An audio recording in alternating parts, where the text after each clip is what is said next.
Naam, assalamu alaikum wa rahmatullahi wa barakatuh. Akati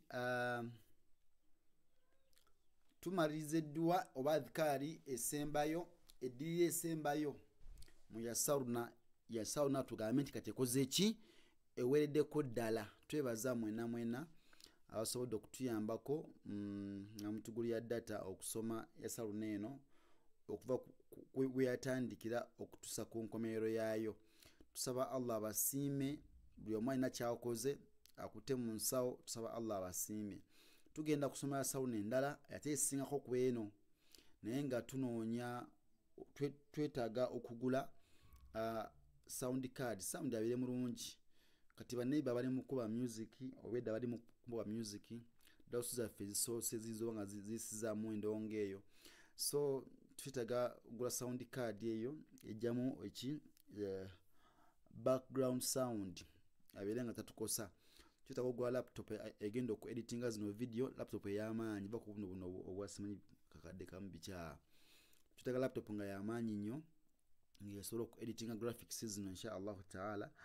Then twetaaga ne camera emu babiri tusobola okukola omulimu guno nga mulungi nnyo. So woba oli eyo ng'osobola otuyambako tukubira kalanga ako otuyambeko ku simu zaffe eza 0784 1654 80 ne 0703 574535.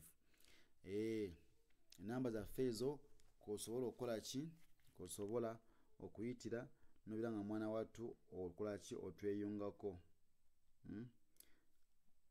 Naam. Egamba nti audhu billahi minash shaitani rajim. Amantu billahi kama huwa bi asma'ihi wa sifatihi wa qabiltu jami'a ahkamihi. Nagambye zino adhikari tuzisomanga exercise nga yasaluna eweddeko.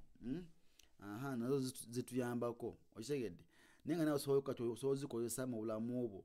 Tuyiga okusoma, tuyiga okuzisoma kyekisookera ddala. Amakulu insha Allah wegali mu luzungu so okwesomera insha Allah taala. Agamba nti amantu billahi kama huwa bi asma'ihi wa sifatihi wa qabiltu jami'a ahkamihi. Kitegedde? Then esembayo insha Allah oba nayo ngiteekwe nenda ne yo kanjiwe video yayo kubanga yesembayo ddala.